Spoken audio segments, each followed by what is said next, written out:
Life is an interesting place. All the social media cycle, it creates a new vanity. It creates this kind of wall, that people put in front of them. The way that people speak and the way that people behave and the way that people dress and the way that people do this, and that. It's almost a mass production. Everyone is just the same. And I think it creates a stress and a sickness in people that I think society is like really failing. You go to a favela today. They have many struggles. They don't have the proper infrastructure and this and that and etc.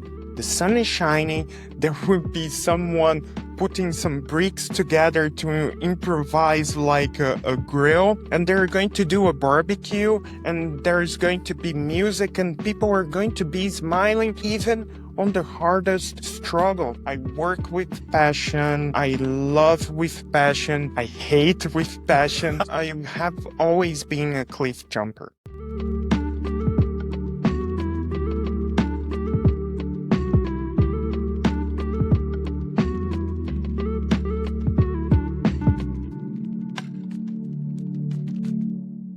Rafa! Oh, esqueceu! 100 years later. So, Yeah. this is a SpongeBob moment. I have to do a small intro here. This should have been the first episode. That's the first thing that I want to say. Due to our messed up schedules, due to our messed up and our distance that is between us in the meantime, it was not possible to be. But this is a special episode for me. This is a special talk for me. We know each other, and Rafa, you have to correct me if I'm wrong. We know each other since 2018, 2018. 2018.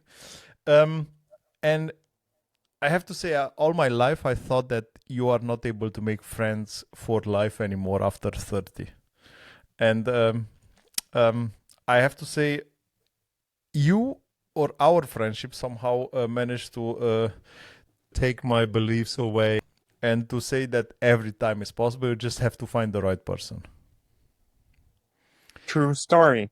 And this is I would call it a bromance. Definitely. Rafa, I'm so happy that You're we get too to do sexy for me. Oh!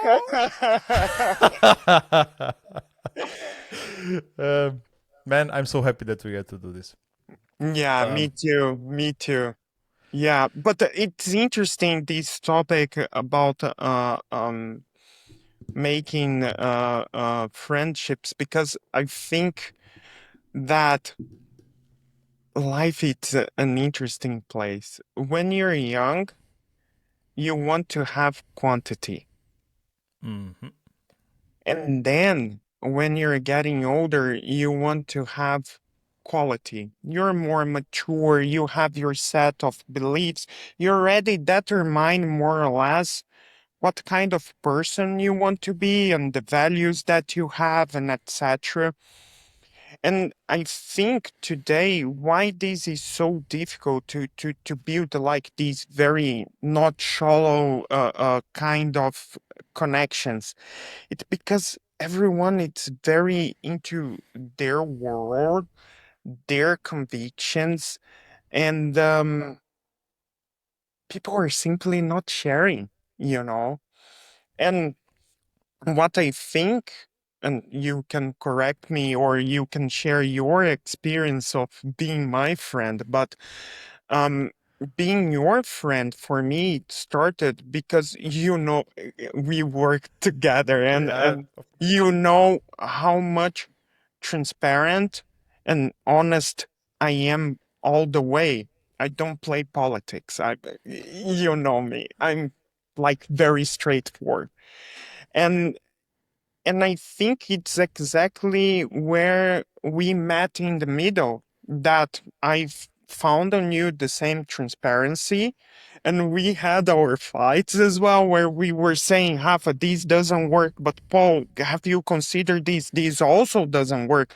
And I think we found ourselves in this middle ground of transparency. And when we saw it on each other, then we started opening our beliefs and our core values and our, set of 100%. values, and then friends. 100%.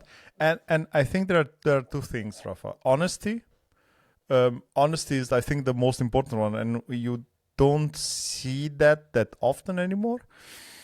Because people are always careful in the persons that are honest with, and they are always showing the poker face first. And you don't have a poker face, like you don't, and I know that.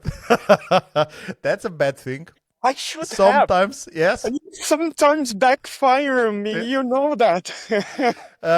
And second thing is that you there was never envy between us, because I think one of the big issues is envy. We were never afraid that I'm going to take something from you or you're going to take something from me.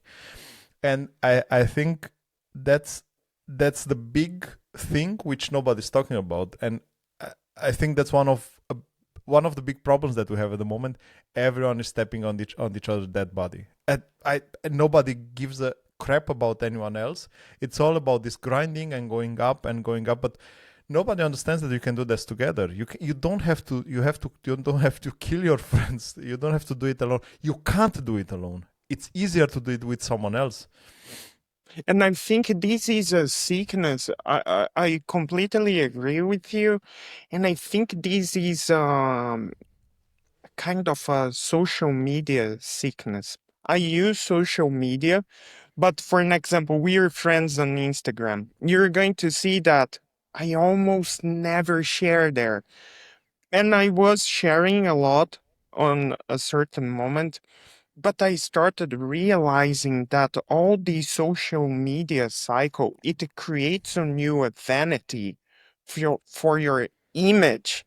And that's what creates this kind of poker face, lack of honesty, because how people are going to think about me and etc. And it creates this kind of wall, that people put in front of them, that this wall has a painting of the perfect Rafa, for an example, or the perfect Paul. And we are not perfect. Nope. We are not Nope. perfect. And Nope. it's exactly, I think, our flaws. And because if you're going to see now, let's take an example.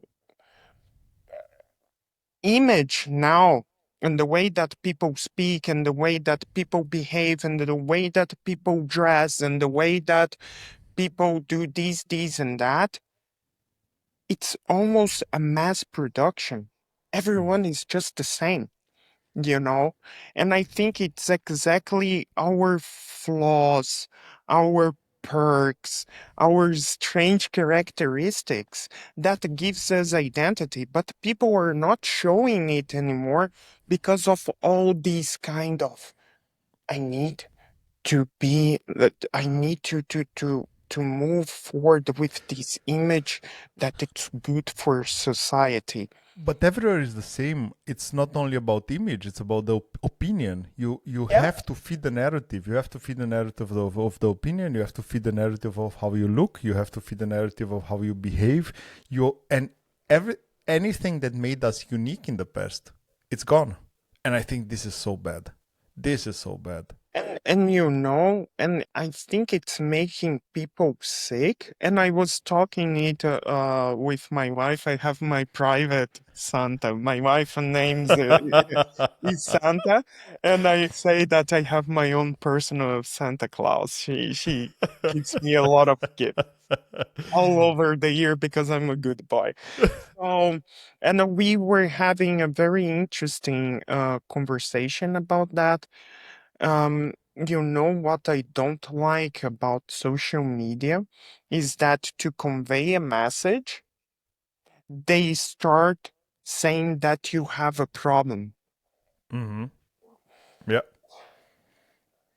You're fat, then it's going to kill you. Or you don't dress on this way, you're not going to look respectable.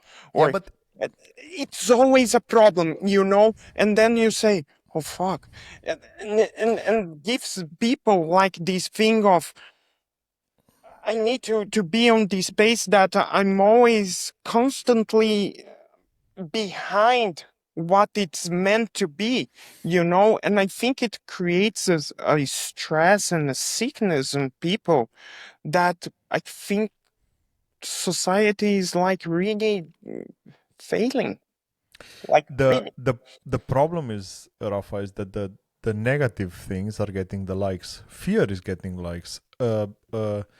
Not compassion is getting likes. No, not the good news. No, they are not getting as many likes as fear. And I have my best example. I have one of the episodes with Kevin Kate that are living in. They are Americans. They are living in Spain, and they were saying that one of the most impactful thing from all that Spain experience was the siestas. We can talk about this in detail afterwards. Mhm. Because they are living in a small village, and they said, okay, it's unbelievable that everything is stopping between 2 and 4. And the amount of, I don't want to call it hate because it was not necessary hate, but the amount of backlash that came in the comments because of the fact that they say that they are doing siestas. No, we are not sleeping at midnight. Nobody said you are sleeping. Nobody said that you are not doing anything. It was shocking for someone coming from the US culture to see that everything is stopping for 2 hours at midday. Like the stores are closing. It depends on the reason. It doesn't matter. It was a culture shock. Nobody's able to accept that as a culture shock. No. It's you are saying something bad about us. Duck you. We don't. No, you're stupid, and it makes no sense. It's, I mean, and I think me. Yeah, I think people they take themselves too Too seriously. serious. Ego. Ego. They take they Ego. they take everything very seriously, and then I mean, because you can play it on both ways, and I understand where they're coming from. I don't want, because a lot of people, and why there is this reaction, also because a lot of people are saying that Spanish are lazy because they have these interval on their day. Me personally, I find it brilliant. Absolutely. Brilliant. It's like carpe diem. Your life, it's not to be a workaholic. And I Yes. find Yes. Spanish, French, Italian, they have this thing of enjoying and savoring their life like Brazilians, and that's why I identify with it. It's like you're never going to see, for an example, you go to a favela today. They have many struggles. They don't have the proper infrastructure and these and that and etc. The sun is shining. There will be someone putting some bricks together to improvise like a grill, and they're going to do a barbecue, and there's going to be music, and people are going to be smiling even on the hardest struggle.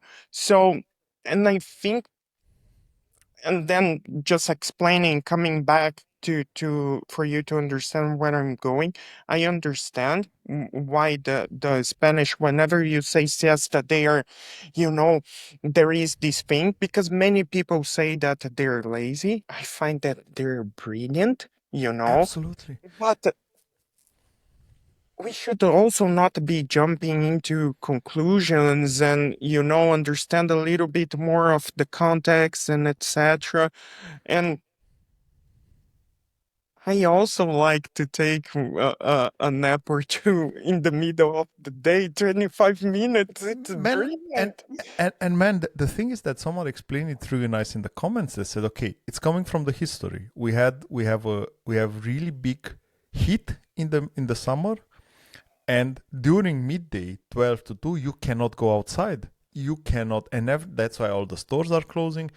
And I know that as well from Romania on the countryside. I remember it in the summer that the stores were closed at midday because nobody was outside. That the heat was so big, and it makes sense.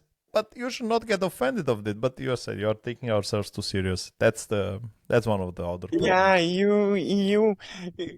the answer can be a little bit more funny. I mean, it could be like, yeah, we do that and we are awesome. And Exactly. you're just envious, right? Exactly, man. Just enjoy it. You don't like it. You want to sleep for And lunch as and I well. Then do it. completely understand and I mean, being a guy living on many other countries, you know that Yeah, I'm yeah. basically gypsy. Um, uh, um, I understand also where the Americans are coming from, because if Absolutely. you are going to check the American background in terms of This work grinding and culture, job this culture, grinding. bro, it's like I would not like to work in US. It's like crazy, Yes, yes. crazy. Absolutely. So then, of course, if they see like everything is stopping and people having time for themselves and etc., for them it's a shock. Not Absolutely. necessarily bad, but it's a shock. It's a shock, and it should be a shock because it's different. It's just different. We were just talking about the difference, not nothing else. But Yeah. yeah, Ben, Mm, you already said coming from Brazil.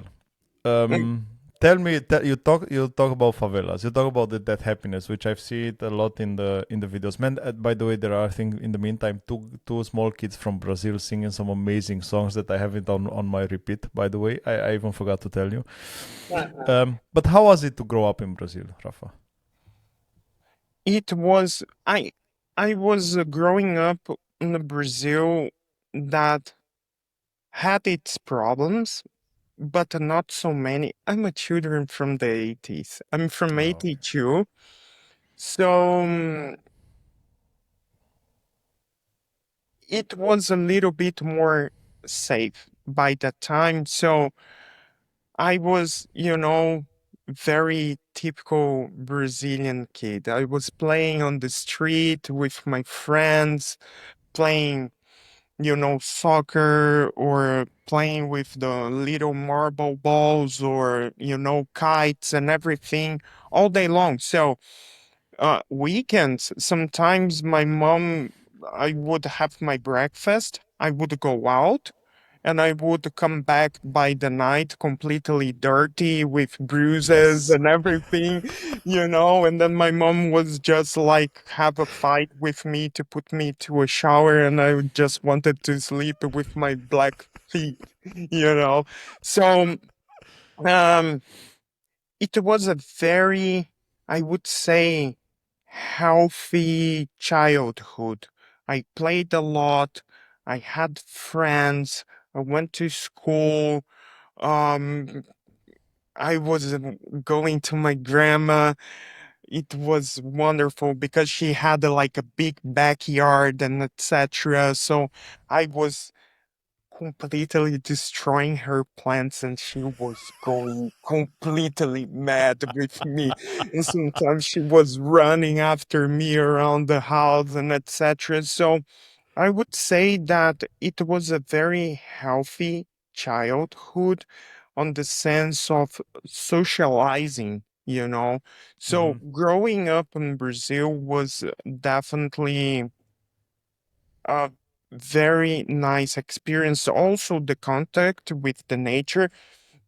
I was blessed to be born to a very close national park Oh, in okay. Brazil. I'm from a city called Resende, and there is a city close Itatiaia that they have a natural reserve of rainforest, and there are waterfalls and this kind of stuff. So then on summer we were going to waterfalls and this kind of stuff. So and my parents also, when I was five-ish, they used to have like a small farm, and with waterfall I was going there, chickens, this kind of stuff. So I can say to you that I think I was very blessed to to to to grow up there. I mean, it was an amazing experience, I would say so.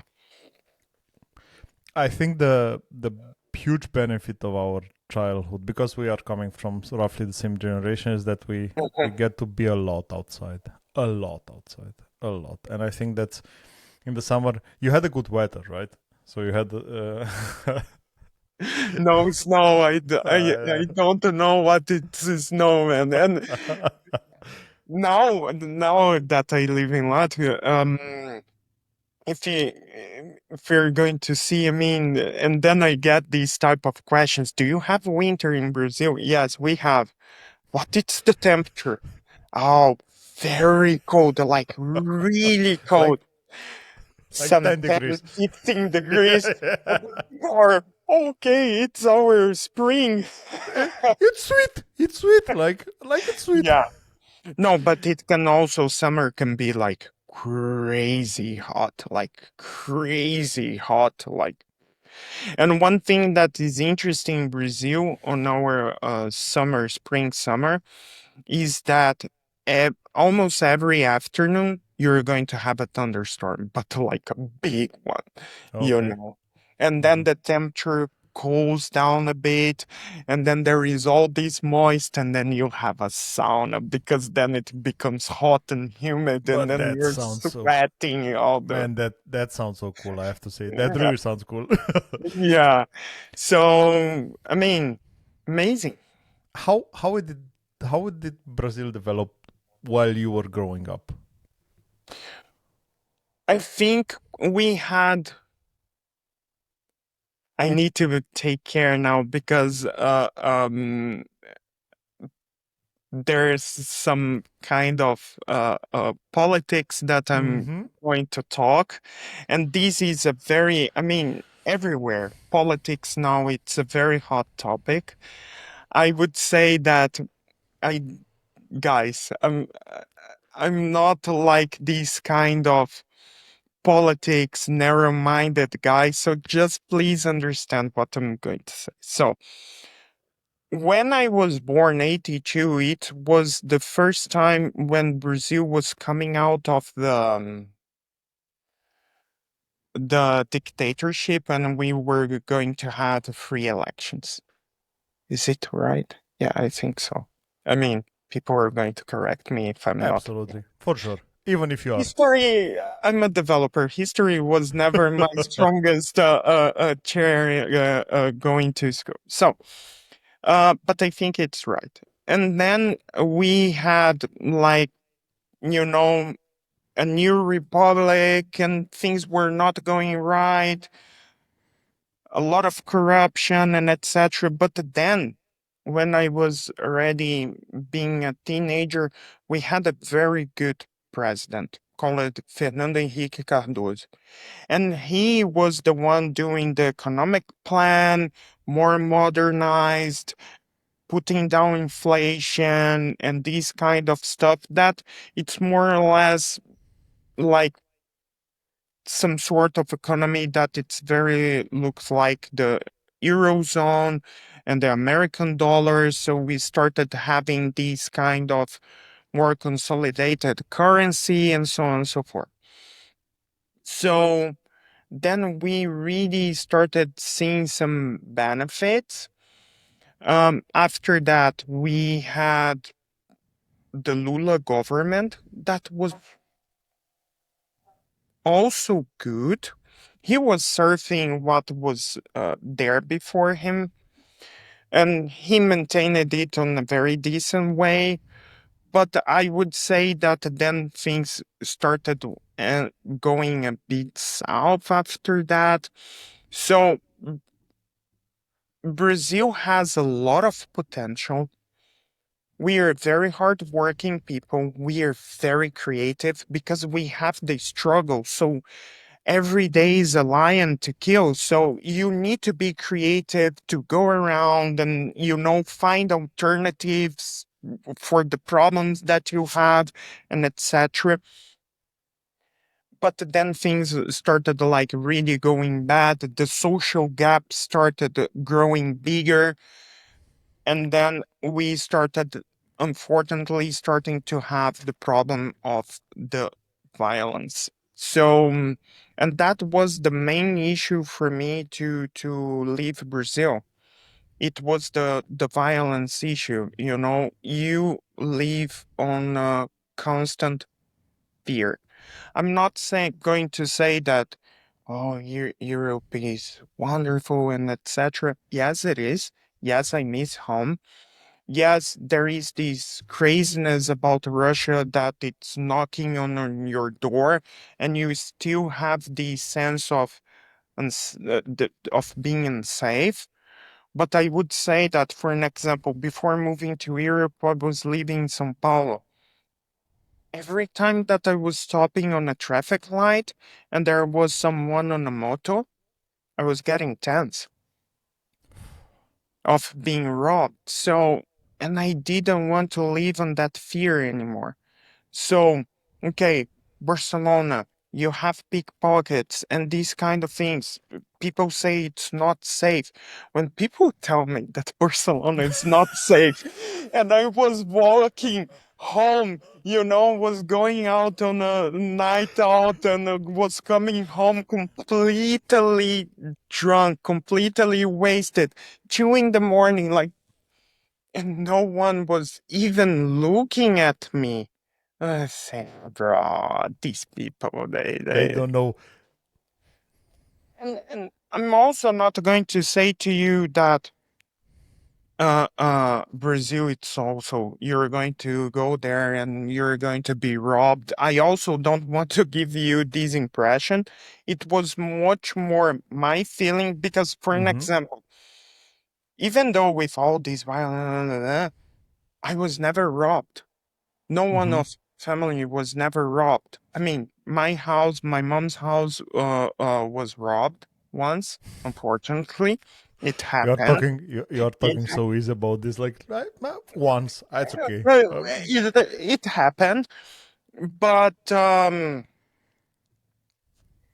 at the end of the day, it's also not you're going to go to Rio for tourism and you're going to be robbed. It's not like this. Of course, bro, if you go to Rio, there are certain places or there is certain stuff that you should not do. You're not going to go around 1 in the morning with a big gold Cold. on your neck. I mean, then you're asking for it. But it's such a beautiful place, and it's a pity that we have these issues. So I'm not saying to you that it's a hell, but it was not working for me, Rafa. It was Mm-hmm. not working for me. I'm a very anxious, tense person, so I was, you know, always on these tense moments, is something going to happen, and it was not working for me. Mm-hmm. Oh, then, and it was also my career, and then I wanted to probe my skills, um, in Europe, on any foreign country to see if I thought that I was good, if I was really good on what I was doing, and it was a wonderful experience for me. So So. money was not the main reason. No, Safety was the main reason. when I moved to Barcelona, I was earning in euro less than I was earning in Brazil. I mean, if you do the conversion, I was earning less. And Now then it's then not the then case anymore, but I was earning less by that but time. that considering besides that the fact that you have a different cost of living in Barcelona for sure, which is higher than the one that you had in Brazil. So on Housing problem. absolutely. So I would say on when you take the big perspective, you are making less money and you are left with less money. So Anne Smith was complicated, let's say it like this, but you prefer to choose that for safety. Yeah, and also because yes, safety was it was a kind of a draw between safety, but I also wanted to expand my career. So Mm-hmm. it was a career per safety decision on the same level. Mm-hmm. One not more important than Mm-hmm. the other. Makes It sense. was equally important. Makes And sense. it paid off. It paid off because I had a more relaxed life, more quality on the sense of I was not anxious or tense all the time. You know, Barcelona is a beautiful city, and also the career for me it was brilliant, and also, by the way, had the opportunity to meet very sexy guys, right? Absolutely. So I think the universe made something in Yeah, our favor. yeah. Um, what was the family reaction, Rafa, when you said, you know what, I'm moving a bit far away? It was it was a very tough moment, um, because my papa he had lung cancer, very devastating one, and he died in 3 months. When we found it was Sorry for that. already, yeah, it was already spread, and there was not much to do by that moment. And the day that uh, my father was admitted and he died on the next day, it was when they got the first contact of, Mm-hmm. inviting me for an interview and etc. They found me on I LinkedIn. would just take the name of the company out. Yeah, okay. But nevertheless, um, and then I didn't answer. I was answering a month later, you know, and it was a long process and etc. I said no in the beginning, then I said yes, and then it was a nightmare. So, family wise, it was not an easy decision because we Mm-hmm. recently lost my dad and etc. And my ex-wife, I'm not with the same wife anymore, was also having a career and etc. But sounded like a very good opportunity career-wise. And I was always preferring to jump. I have always been a cliff jumper. You know, Mm-hmm. it's like you have this amazing pool, like crystalline water, and then you are on the cliff, you know, and you're going to say, I jump or not, and then you go back. When you don't jump, you're always going to have that why I didn't jump. So I always jump. I like that. Can be that I already broke my leg here. Yes, of course. Yeah, but You know, perforated lung and these kind of stuff, but I always jump. I always jump. the thing is that you will always ask yourself, how would have been if I would have jumped? That's the problem. It's not the fact that you don't do it and you are safe and you haven't had a broken leg, you haven't had anything at your lungs, like you said. But you always ask yourself, how would have been? Because it was the same for me when I moved to Germany. I have the same thing. I always said I cannot say no, because then I would always have this question in my head: what what would have been the case if? Have you ever seen, I'm not going to remember her name, but there is a Harvard professor that she's speaking about these choices that we do and etc.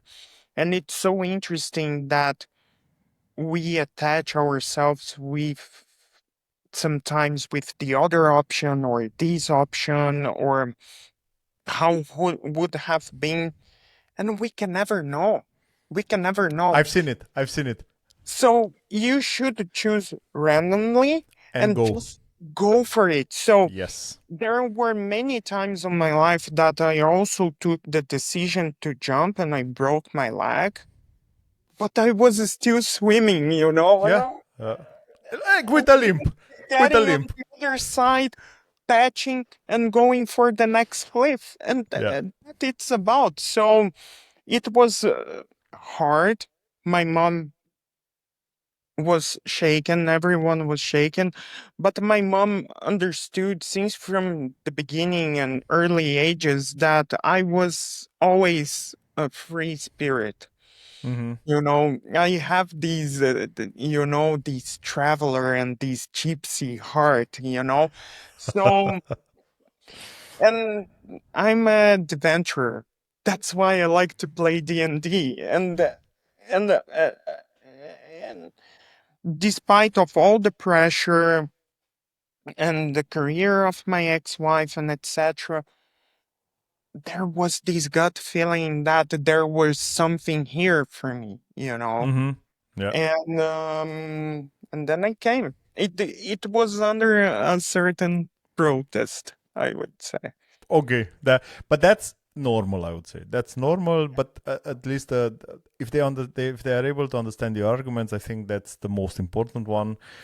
Um, I had uh, I had Priyanka in one of the episodes. She's coming from a different culture. She's coming from India, and as a single girl, to tell your family that you are moving to UK, that's a different level of angriness and backlash that is coming from your family towards you.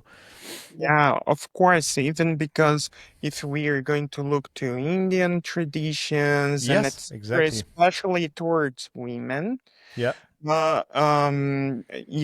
this thing of you need to get married, that they're exactly. moving forward, but there is still a lot of this tradition there and etc. It can be very hard, very Yeah, brave girl. yeah, absolutely. Um, and you agreed on the offer. You took your wife, you took that one way ticket uh, with the airplane. How was the landing experience, Rafa? How do you remember the first month in Barcelona? Oh, and this is funny because my ex-wife didn't come with me in the beginning because she Okay. needed to wrap up the stuff. You Mm-hmm. know, I came before her. And, life sometimes has these, it's not coincidence, but the life gives you the way. I had a very good friend living in Barcelona by the time, also Brazilian. Oh, He nice. was working there, and I arrived at his house. So I landed softly. Let's Oh, say that's like, really soft. No stress of searching for an yeah, apartment from Brazil. No. yeah, no, and I'm very grateful. He's a very good friend. It's just like you. Sometimes we don't speak for months because of the craziness of our lives, and whenever we talk, it's like we just talked yesterday. Nevertheless, São Paulo airport, ready to board to Barcelona. Bro, I was shitting myself. And then I went to the bathroom and then I said, okay, I'm going to, kind of say that I'm having a heart attack or something, and then I will not go. I mean, it's the perfect excuse. I'm having a collapse, and then I don't go. And then it's the moment that you breathe, and then you say, okay, let's go. And people sometimes think that being brave, it's the absence of fear. It's Mm, not. mm. Being brave is be hitting first on yourself of fear, like trembling, and even though go and do it. And, Absolutely. and on that moment, I was being brave, and I was I was like very, very sorry for my dog. She's Don't going worry. crazy. Yeah, but it was like she's Don't a, worry. Don't worry. yeah, Just but she it was the moment that I reunited all my braveness and I just said I have to go now. And I have a word, I mean, there is something that my papa taught me that if if you the, money means nothing. When you die, money stays. There are no drawers on your coffin. You're not taking it with you. There is only one thing, bro, that it stays with you. It's your word and your ethics. So be a nice man. And I gave my word and etc. So you combine all these things and then it gives you the strength to go. So, Maybe a clear. I have to interrupt you there. uh, Sorry. The reason, so for everyone watching this, the reason why I love this guy is that he didn't came in here and bullshit me to say, man, I went to the airport. It was nothing. I just went on the plane and then go because I'm really strong. No, he said, man, I shit my pants. I bloody shit my pants. I was thinking about the possible excuse that I might do. Yeah. I didn't do it. I still went for it. And I'm happy about it.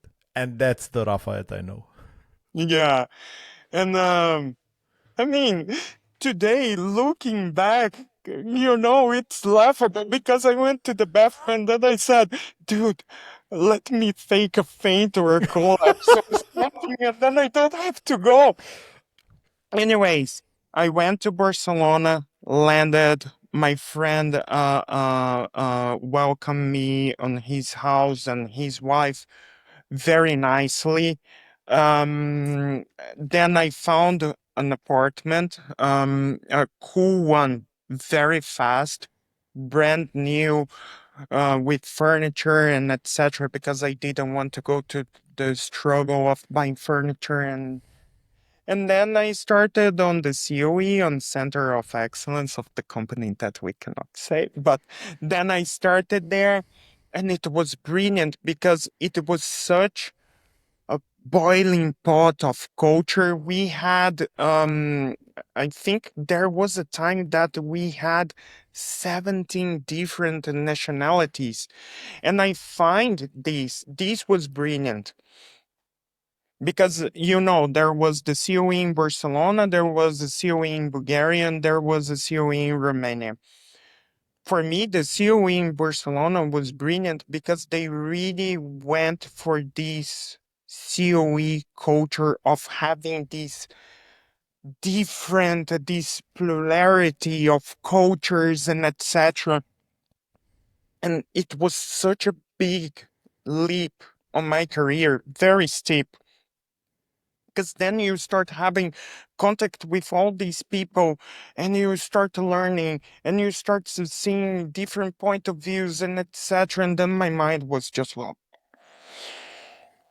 And then you like, oh my God, it's like the universe. And you know me, I'm a sponge. I'm absorbing everything. I'm very curious about everything that is going around. And I allow myself to. This is a very interesting thing about living on other countries and etc. It's like I come to you, it's not your case, it's just an I example. know. I I come know. to you, Paul, and I offer you olive. And then you say, I don't like olives. And I said, have you ever tried it? No, but I don't like it. And then I say, dude, how comes that you don't like if you didn't try it? No, I don't like it. It's such a strong conviction without even trying. So, what I always did in my life, and especially living on other countries and experiencing other cultures, was to allow myself, allow myself to experience, allow myself to try to speak the language and say something completely horrible, you know and do you remember the meetings that I was saying wie geht's dude, because you say in German you say wie geht's du, and then I was saying wie geht's dude, and with like a lot of important people and etc. So I'm always making fun of myself. It's not that I don't take myself serious. I do, but I don't take myself too serious. And exactly because I don't take myself too serious, that I allow myself to experience stuff. And the end of the day, it doesn't fit me, or there is nothing there for me. Bro, it's just an experience. Absolutely. You said two amazing things, Rafa. The first thing is that, and I think that makes the difference between people who have a closed mind and people who have an open mind, is the traveling and experiencing new cultures, because you understand a lot. You understand why everything is different. You understand why you have different things that are different values, like different standards for cleanliness, for, I don't know, everything is different because you come from completely different cultures. That's the first thing. And the second thing, even though we talked as well at the beginning, but this being able to make fun of yourself, to have fun with yourself, to that gives you a huge a huge fit of power, or a huge position of power, because as you are able to make fun of yourself, nobody can tell you anything afterwards. Nobody can tell you anything that can upset you. You know everything. I'm always quoting the I don't know if you know 8 Miles, the movie where Eminem Mhm, is singing "Lose Yourself" when he's finishing his mhm, impro, his mhm. battle piece with "Now tell them something they don't know about me." And it's exactly the same thing. As long as you are able, yes, I'm not able to speak the language, and I'm not speaking it perfect. I know that. That's why I'm saying we get dude, because I'm not speaking it perfect. And that's exactly the right attitude. Nobody's perfect. Nobody. Our Yeah, experiences. but I also don't want to sell it like a superpower, and I never like, get sad or people cannot hurt me. Yes, they do. They do. And sometimes people get under my skin even though I I have this mentality of making fun of myself and etc. But it's not every day that I'm on this mood.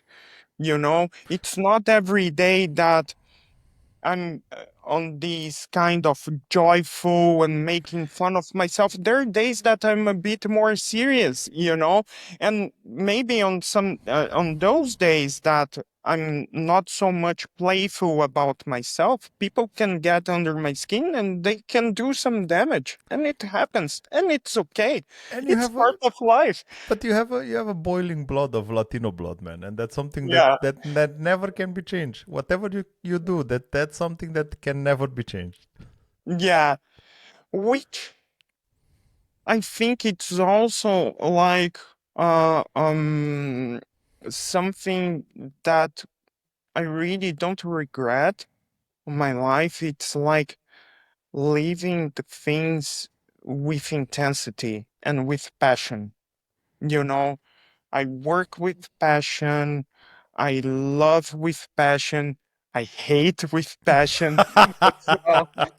So, and it's this intensity of being excited with passion.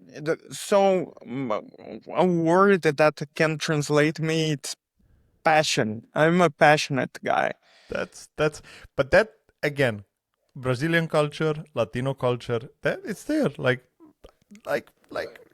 Kind of. No, I mean, it's not everyone. It's not everyone. Like, honestly. all the Brazilian guys that I know, which is you. You have a good sample. You have a good sample. You were lucky. No, but I think that there are all kind of people everywhere. It's the same thing that you're going to say that maybe you're never going to. Please, guys, don't get offended. But uh, you're going to say that you're never going to find a German that it's passionate because they're more contained on their emotions, or anyone from a cold country that they due to and there is even an explanation about this, as the winter is so damn hard, and people are isolated on their houses and etc. They are a bit more contained. It like really depends. It like really depends. So, for an example, now I'm living in Latvia, and people say that people here are cold. On a very first impression, yes.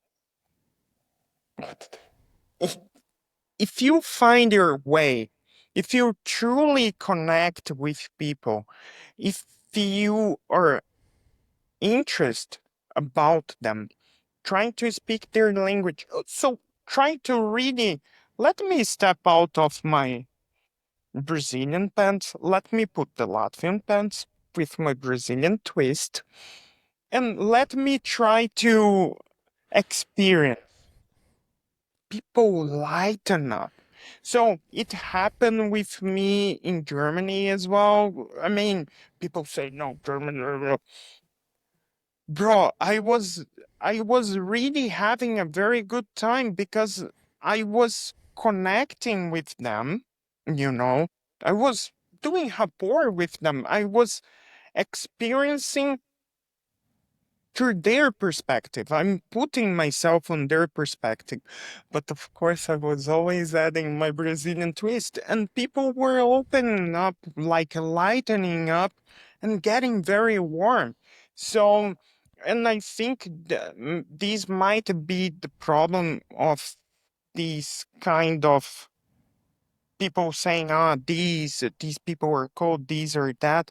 And then my invitation here, it's an introspection on the sense of how much effort you're doing to get out of your shoes and to put their shoes to really do a connection. And then, of course, you add your twist. And I That think, was always there.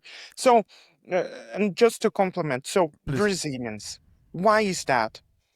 Because we love connection, we love talking, and we love, and then it gives people this sense of warmth.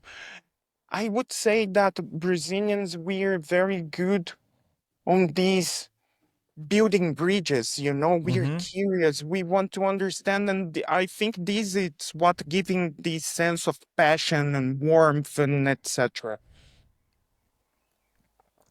the I think the one of the differences that you are more open from the first moment, and the German, the Latvian culture are they are taking their time until they are starting to be open with you.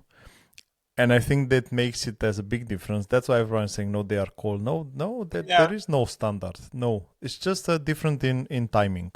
And I think this timing, and like you said, when they see you want to get in inside their culture, when you see that, when they see you are interested in getting their perspective on things, that's why you are getting close to the people. And yeah, exactly. I fully agree with you. How was how big of a culture difference was Spain from Brazil, Rafa?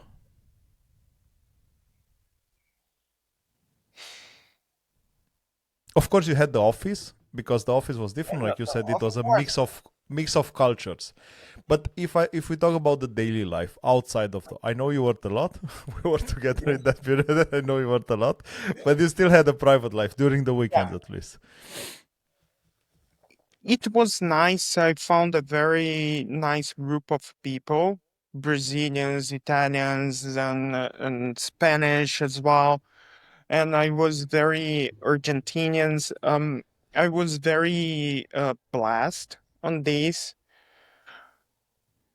Culturally wise,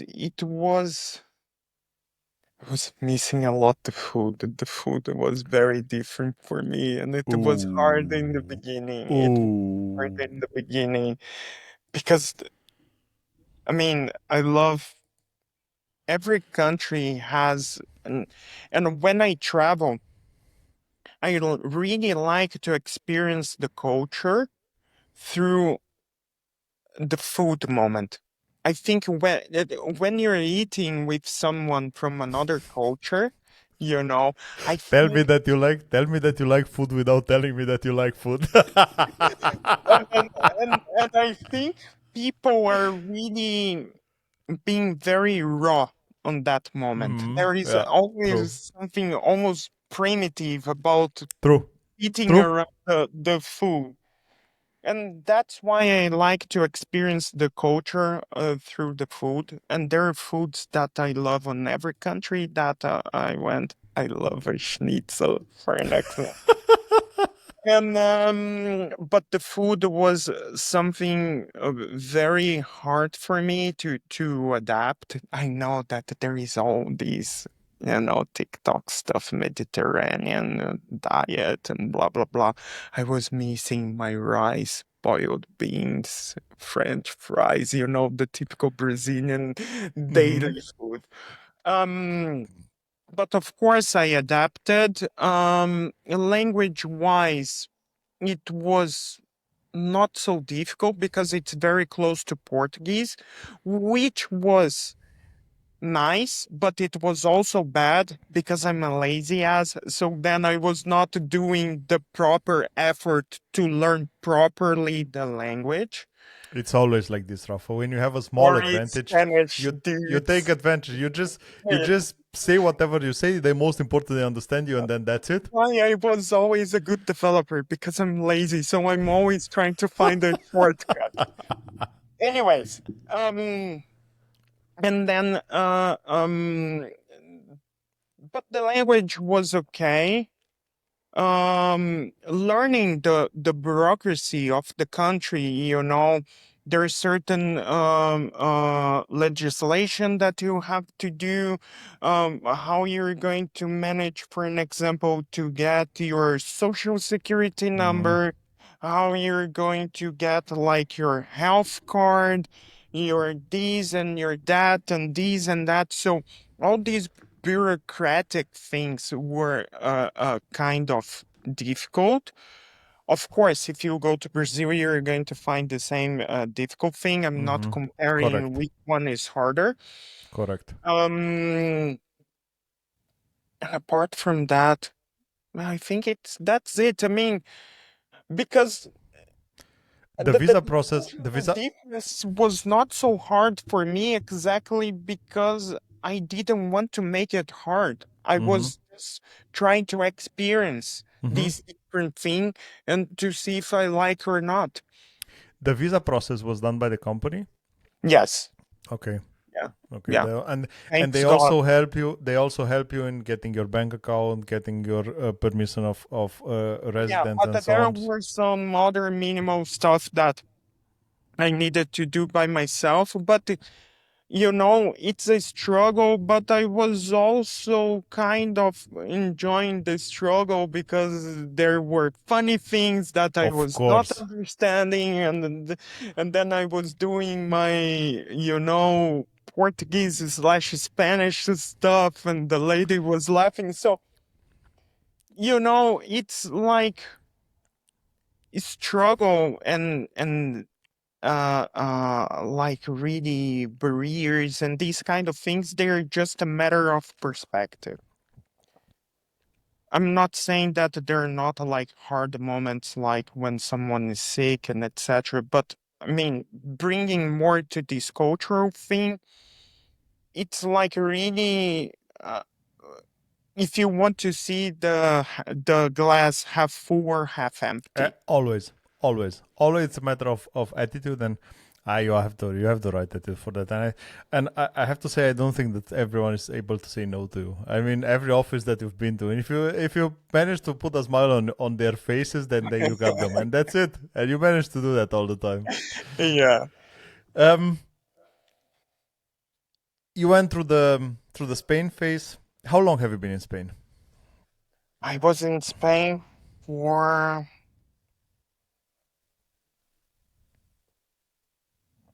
7 years. A lot, a lot. What What would be one thing that would you say about the Spanish culture that is not known and you think that it should be more better known or more known than that? What an interesting question. I can say you many things, but what can I really say about Spanish? is that they are very direct people, and I loved it. That's They, nice. there is no bullshit. They're not going to say, yeah, but this it's no, yes, you know, let's go here because of these, and that. No, let's go in that direction because of these, and that. I found them they very direct. In Brazil, we're a little bit more. We are not going to say we are going to put like a bit of a swag. We are going to, sweeten your mouth before we say A no. bit of dance or something. Yeah. Oh, yeah, we are going to invite you for some, and But yeah. when I say no, no, but I really liked, and they're where I found myself with the Spanish. They're also very passionate about everything, about their culture, about their food, about their identity, and etc. So it had many bridges already built for me. I was just walking through it. Nice. But I would say that their transparency and directness, let's say like this, it was something that was really, they're people of character, you Mm-hmm. know, very strong character, very truthful, I would Mm-hmm. say so. Mm-hmm. So it's something that I really liked and admire on them. First of all, I didn't know that about the Spanish people. I have to be honest, and because I always was visiting Spain, so I haven't worked there. We've been a few times for business trips. We meet a few times in Barcelona, but I think that's an interesting topic that nobody knows. I think you managed to give an amazing answer there. I have to be Yeah, honest. Uh, I but that they're going to be happy about my answer. um, do you have an experience when you felt, wow, I think I'm from Barcelona now?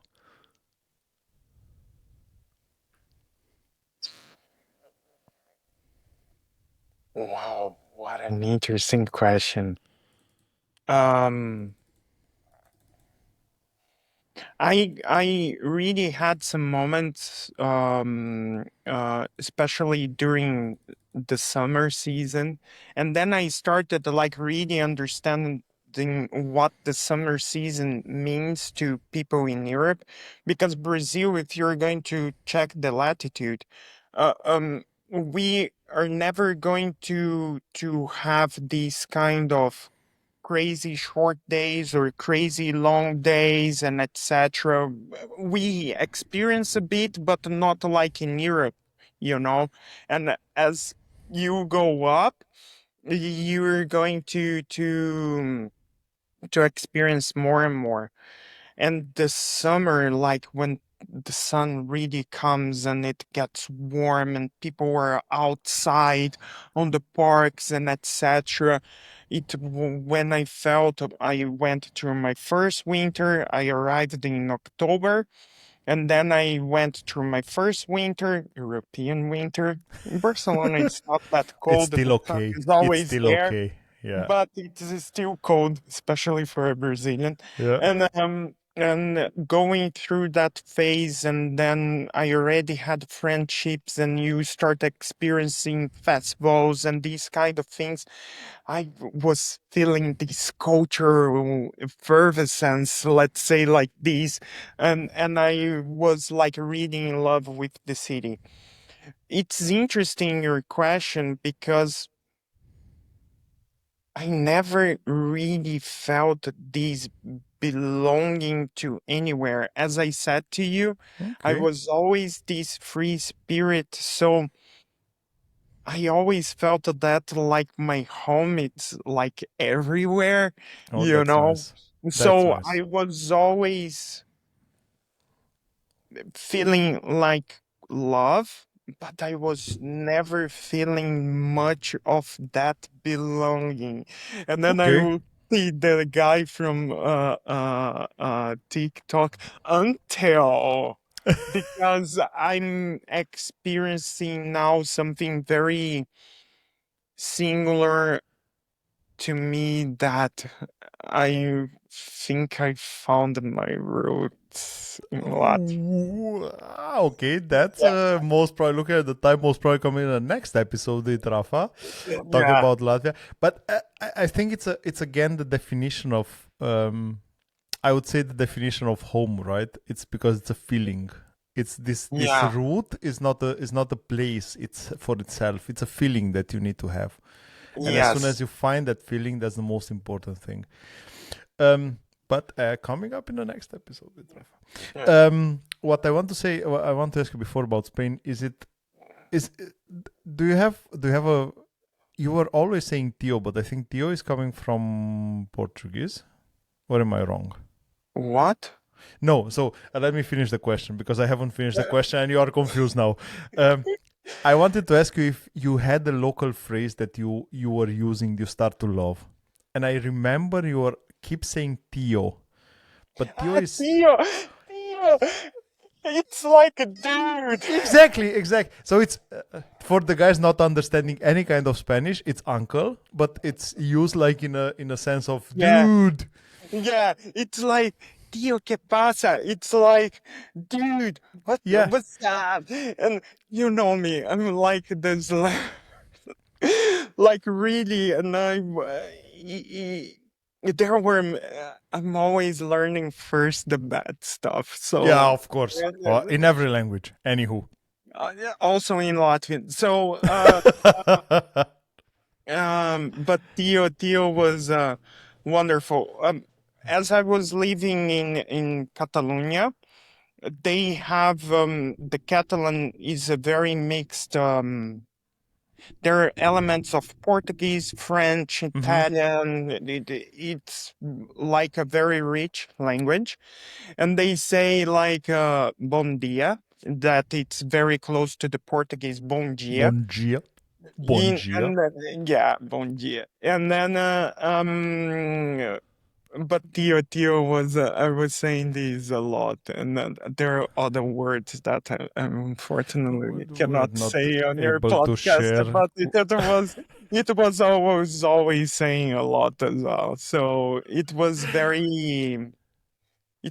a very rich experience in terms of language as well, because I was learning the slangs. I didn't learn grammatically correctly the Spanish, but all the bad stuff I learned. I'm very proud of myself. Absolutely. I mean, you have to be able to come to be able to settle things in the hood. Yeah, I learned the Spanish from La Calle, tío. I was de la calle. Working in an office on a PC. But he was from De La Calle. No, he wasn't. Yeah, um, Rafa, how did you said that one of the main reasons or one of the things that brought you in Europe was to develop your career. yeah. How did your Europe experience reshaped your career goals? I mean, first it was the learning. I learned so much from people, like really a lot, uh, because of this mindset of always being curious. Um, it opened the world for me, you know. It's much more international and etc. So I acquired skills here that really brought me to new levels on my career in terms of soft skills and technical hard skills. I was a very plain developer, I would say. So I was doing some good stuff, some good code, good for the moment. I mean, if you look now, it pure spaghetti. And I started like really learning how to be an engineer when I arrived in Europe. And today I can say that I'm on a good path. I would say so. Not ready. Many stuff for me to learn still, but I would say that I saw something different. And due to my creativity, that's, I think, an inheritance of the Brazilian culture, that I said that we need to combine things to get solutions out of certain struggles of the tools are not there, so we need to invent a tool. And then I started seeing some stuff and some, code things that are more for open source technologies and etc. And if people discussing about the blue and green deployments, it's very much truthful for open source, but with a bit of creativity. And then if there is any engineers listening these, no, you cannot do blue and green deployments because SAP is a platform. But if you look between the lines and depending on your perspective and with a bit of creativity, you can do so. So it like really reshaped my career, and I'm very happy about my decision. That's an important piece, and I think for whomever had the impression that every developer is the geeky kind of hiding in my closet in my basement guy, I think you are getting all the prejudice down now. Don't get mistaken, I'm a very, very, very big nerd. Very big one. But Yes, let's say that I'm an outgoing one. yes, but that's okay. That's okay. But Yeah. you are not the introvert kind of nerd. No, Because everyone no. has an opinion about every developer that it's an introvert kind of hidden in his closet, not being able to communicate, and this is such a BS, and we have to say such a bullshit because there are patterns that have to disappear. It's never the case. There are some exceptions, yes, but it's never the case. It's so interesting, these, because people are always trying to label and box you, right? There are certain boxes Yes, and they're trying to fit you. yes. Don't try it. I have Don't my own box, and everyone exactly, has their own box. So, exactly. and if you're curious enough to open their box, you can surprise yourself before doing the conception of. And there are many people that are introverts and they don't take energy on these kind of communication. So respecting their space and trying to communicate on their level, from an Mm-hmm. introvert perspective. So respecting the space, respecting the boundaries, knowing when it's the time to step back for them to recover their energy and etc. You're going to see that even the most introverted person is going to open up for a shorter time because they don't get so much energy from social interaction, but they're going to open up. And if during this small window that they open up, you drink from it, then Yes, it's wonderful. yes. Um, the, yeah, the most important thing is that you have to keep this open mind, and I think this open mind is something that you are mastering, and that's the I'm biggest learning. lessons. I'm That's the learning. Yeah, So but that's again a thing that you can only say if you are smart enough to say no. I don't know anything. I know a lot of things, but I don't know anything. I don't know anything complete because everything is moving. Everything is moving. Everything is everywhere. They are being invented new things. So you can never ever say I know everything. I don't have to learn anymore. That's not the case. have you ever, you know Simon Sinek? Yeah. So he was telling that once he was invited to participate on a board meeting, and Mm-hmm. then there were some guys doing some presentation and etc. And then there is everyone in the room like, uh-huh, uh-huh, yeah, mm-hmm, mm-hmm. And then he was understanding shit about it. And then he raised his hand and, what about this? That could sound a very stupid question. And then, and then it flipped. Yeah. The meeting, and then later on, executive was coming back to him. I don't know if that is exactly the story, but the essence is this: said, I was also thinking about it, and it's about this thing of people. Again, the ego, the image, and etc. I cannot ask something stupid or blah blah blah blah blah blah blah blah blah. I ask everything. That's it. Yeah. There are no stupid questions. Nope. Yeah. Rafa, what was if you'd be to give an advice to move on such a long distance from Brazil to Spain, what would be the only advice that you would give them?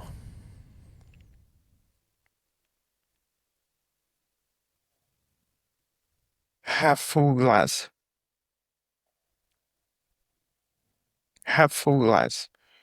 There are going to be gray days. I had many. You're going to miss your family. You're going to miss the food. You're going to miss speaking your language. That's a big one. That's a big one that It's a nobody big can one. understand. Yeah. My wife now, I mean, we communicate in English. I'm starting communicating with her a bit in Latvian.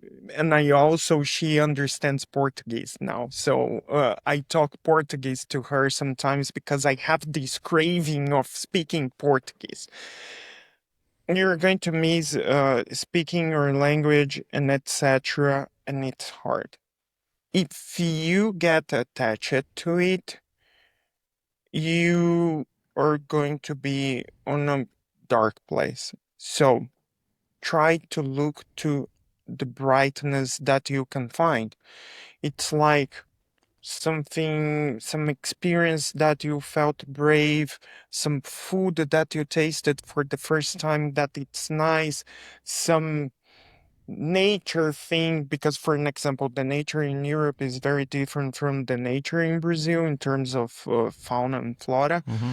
Um, that it's amazing and etc. So half full glass. You need to anchor yourself on the good stuff. You need to pay attention to the good stuff. I'm not saying that you're not going to have dark days. Yes, you have. It's okay to have them, but try to pay more attention and put more energy on the good stuff because it's hard. It's not easy. So, for an example, there are 3 years now that I don't go back to Brazil due to professional stuff, due to crazy flight ticket prices, unfortunately, because of war and blah, blah, blah, blah, blah. So, but finally, this year, my mom is going to do her first international travel and she's Nice. coming Christmas to visit me here in So Latvia. it will be the first time when she sees snow. Yes. That's a crazy experience. And Nice. here, if it's a good year, she's going to have a white Christmas, which I think for Nice. Brazilian, it's quite cool. It's really cool. It's really cool. Yeah, but Rafa, you made a good point there, and the thing with the missing your speaking, missing to speak your own language, it's something which is crazy, and it's crazy like nobody can understand except whomever has done this before, because the you think I can do English, I can do a different language. Yes, you can, but it's not the same. Yes, you can do it for a period of time, but then you feel that need of your brain feels that craving of I want to be able to say Mhm. something in my language. You are you are the funniest in your own language. You are the cleverest in your own language. Because you know what? I think as English is not my mother tongue and I have a very macaroni type of English, I realize that. Sorry for the Uh, English and we are American not people. non Yeah. natives. But sometimes it ends up short for me because there is so much stuff that I want to express, but I don't have the correct vocabulary for these, and the correct grammar and etc. And then I feel sometimes like frustrated that I cannot convey what I want to, and these can be very frustrating sometimes. Correct. Correct. Rafa, you are honest. That's why I love you. You are this is something that keeps coming. I said it several times already, but I have to say it again.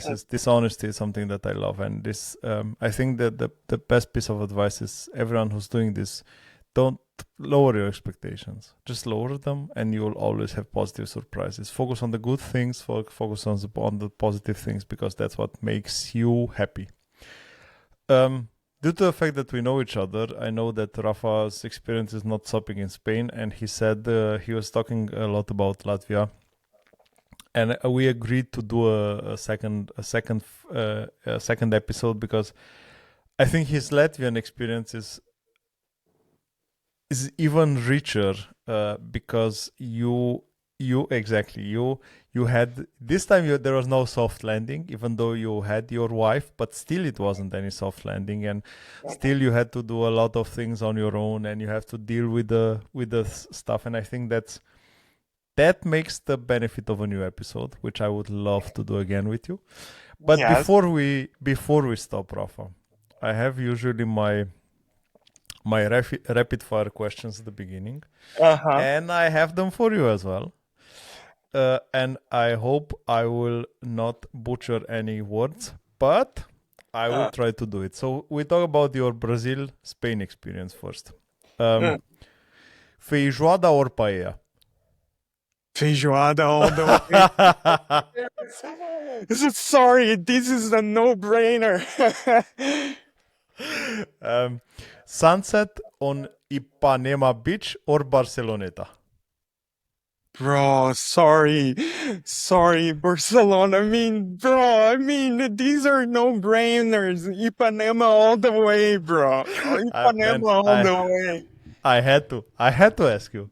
So No, I understand, but it's like no-brainer. Sorry. So, which is the language that you use to talk to yourself? It's a mix now. Sometimes I talk to myself in English. Sometimes I pray in English. Sometimes it's in Portuguese.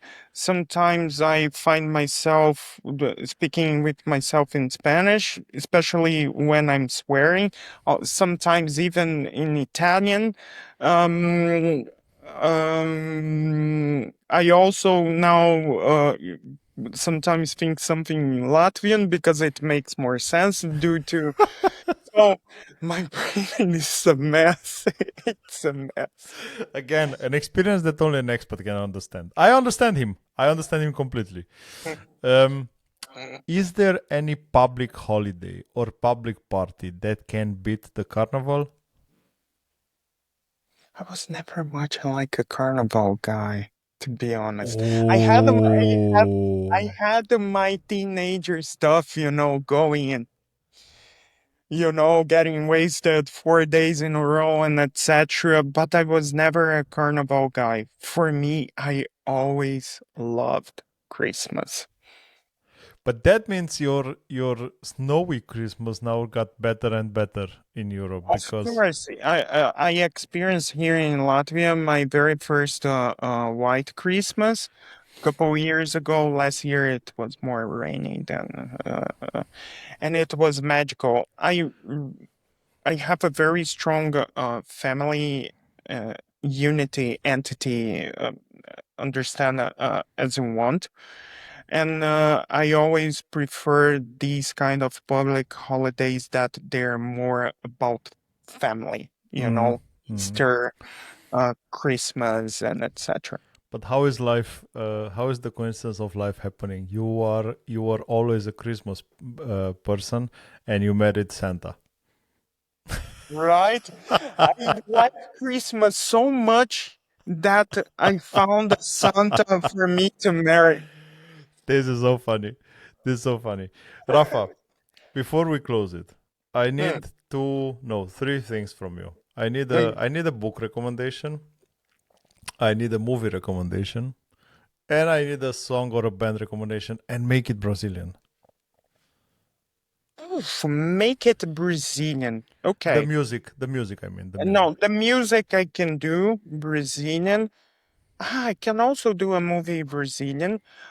So let's go. Book.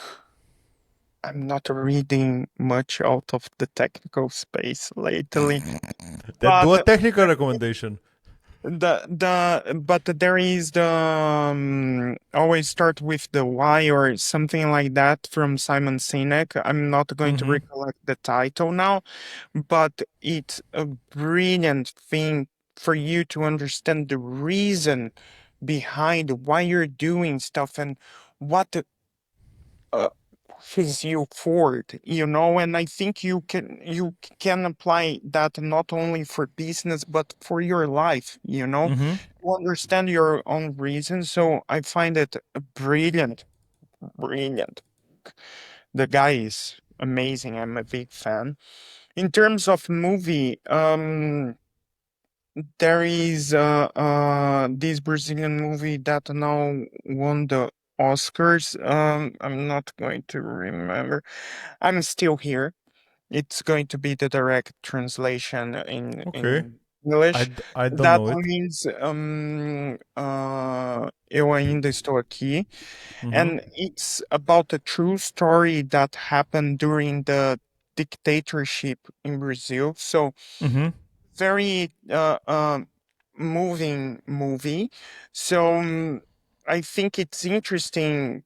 And it gives a glimpse what happened there. I think it's important, especially now when we have so much far right type of movements Oh and man, then I etc. will watch it for sure. Then I will watch it for sure.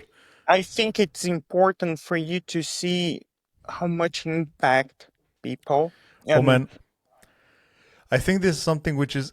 I'm sorry for interrupting you, Rafa, but I think this is something that the people that are voting now for the extreme right anywhere, like in any country, they just are just.